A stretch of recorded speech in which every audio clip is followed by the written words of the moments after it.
Tenet Arca Plasmor. Possibly the best Sister Lich weapon? It's definitely good enough to try out all the galvanized shotgun mods. After all, gotta put 5 forms on this damn thing.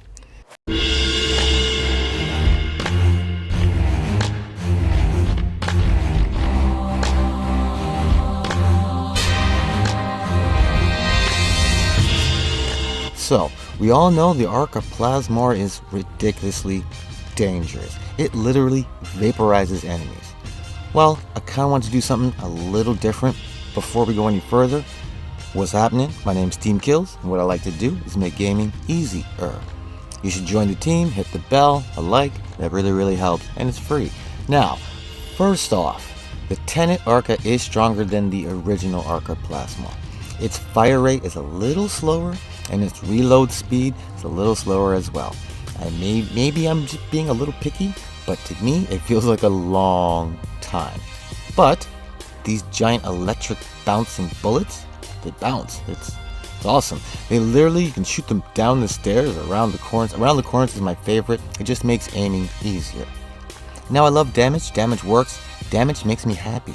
But when I see a weapon that has 50,000 plus damage, I kind of feel like I can sacrifice just a little bit of that damage for some usability. So first, that's why I swapped out Blaze for Chilling Reload, for some of that usability. And it turns out with the Galvanized Mods in there, I'm not actually really sacrificing anything. At first glance, this 102% status build looks like it's about 22,000 less damage than my damage build. But because of the Galvanized Savvy mod, I get an extra 80% damage per status effect. Not to mention, they're guaranteed status effects. Now, because I have all 3 of the Galvanized mods in this build, I get an extra 120% on top of my 110%, but I get extra 120% multi-shot from the Galvanized Hell mod after I've killed 4 enemies. Plus, the Galvanized Acceleration gives me an extra 30% projectile speed, which will stack to 90% after killing just 2 enemies. That last mod is most important when it comes to your damage fall off rate, and it shoots further. That's awesome as well. Now, even though there's no room for a punch through mod, it's just like one shot and all these effects are going to work. It's a fat bullet.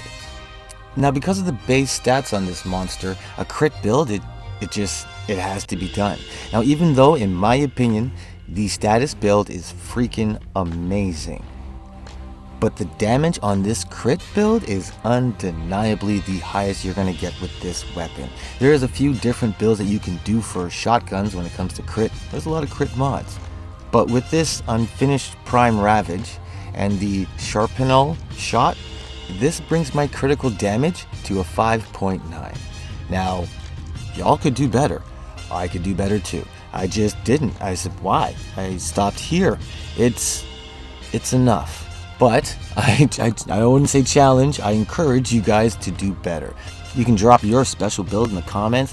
And there's like one like this one. It's just for fun. Some extra usability, and it still kills most things I pointed at. But anyhow, guys, I really hope this helps. If it has, join the team of killers. Become a killer team. Let me know what you're thinking in the comments.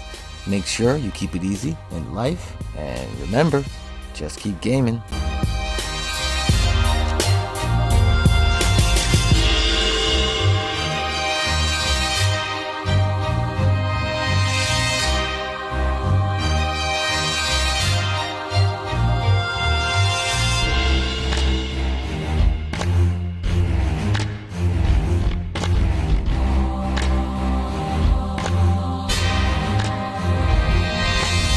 You're wasting your time, you know. This is completely futile. You might as well be knitting socks for the Entrati.